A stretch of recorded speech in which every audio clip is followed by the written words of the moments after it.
I signed up for a fitness program about a year ago. Actually, just texted them that I was not going to renew. So it must have been a year ago. And what happened is I signed up. I was pretty excited. Their marketing was okay. Their sales call was pretty good. Um, and then it was like homework, homework, homework, homework for like a week. Watch this 3 hour video. Watch this 2 hour video. Watch Yes. this 3 hour video. None of this tailored to me, by the way. Just all things that I was supposed to watch. Okay, now go in and enter all these things. Then watch these tutorials to use these apps. Check off that you did those, and then we'll give you access to the app. Ugh, I know how to use an app. Like, I don't need the step-by-step tutorial. And honestly, I was kind of sick of the program before I started, so I was completely non-compliant, right? Um, didn't go off the rails and do all this unhealthy stuff, but didn't do their check-ins, didn't use their app Right. because I was sick of them before I started. I mean, No. I was like reading the contract to see ways I could get my money back, if anything. Oh, wow. Um, and I think that information dump really does happen. I think sometimes people get overwhelmed and then you turn around and say, well, this was a non-compliant customer, so of course they didn't meet my offer, but you also kind of made them that way. They obviously didn't intend to be non-compliant when they wrote 1,000, you a check. 1,000%. You hit the nail on the head.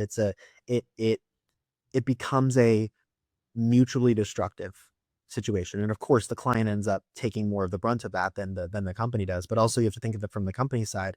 You're never referring them anybody. You're never buying another thing that they sell. You're never going to be a person on a testimonial saying, wow, they changed my life because they're so great to work with. You're never going to become an asset for them. You will now become, if anything, a liability for them. Because if anybody were to come up to you on the street and say, hey, what did you think of working with ABC Fitness Company? You'd probably give them the straight up truth. And there's probably a lot of other people out there like that. And so it's the easiest kind of lever, the I don't know, the mic drop thing I always use is, do you want your clients to become an asset or a liability? And it's one or the other. There's no middle ground. Yeah, and I agree. I don't think they're so-so, because honestly, even if they're not saying great things about you, if they're saying so-so things, that's aren't good things in today's world. Exactly. Anything less than a hell yeah is a hell no. So yeah. Now you have a guide that you wrote, and you talk about the 5 post-sale mistakes that cap profit per client.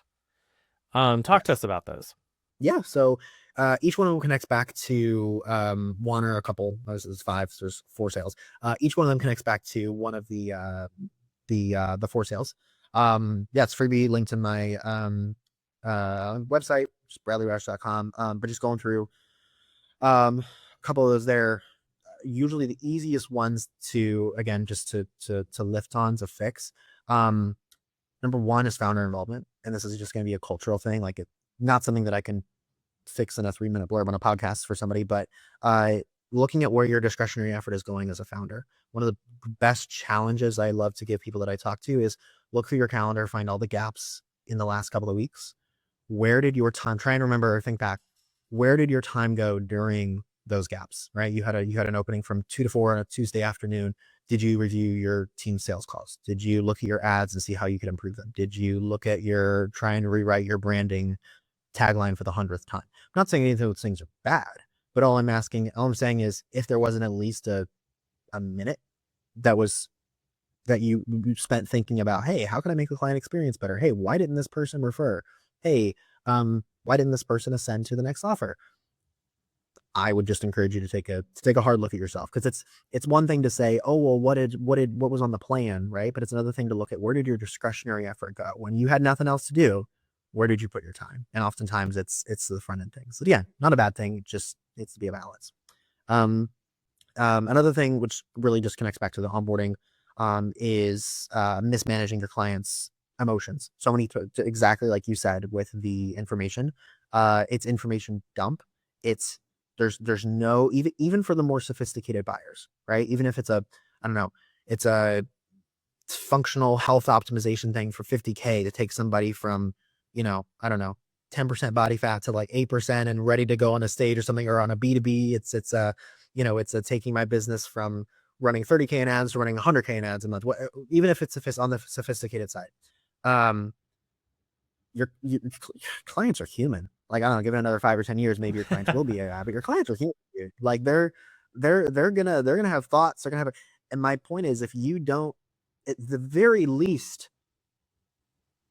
offer a path for how they can, feel and walk down, those first kind of couple integral moments of delivery, or days to weeks.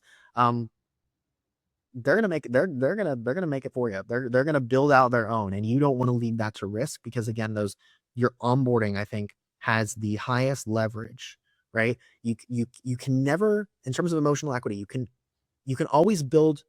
Sorry, you can only really build more during those first 72 hours, right? If you in that fitness program had just been blown away by the first 72 hours, by the onboarding, by the experience, and customized to you and everything, your emotional equity would have been so high that even if there was still friction in the process, it would have remained high, right?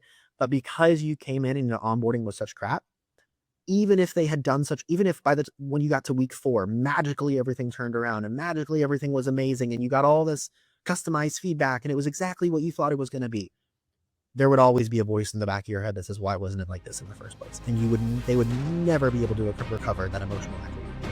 And so building it from the beginning just pays dividends for the rest of the time that you interact with that client.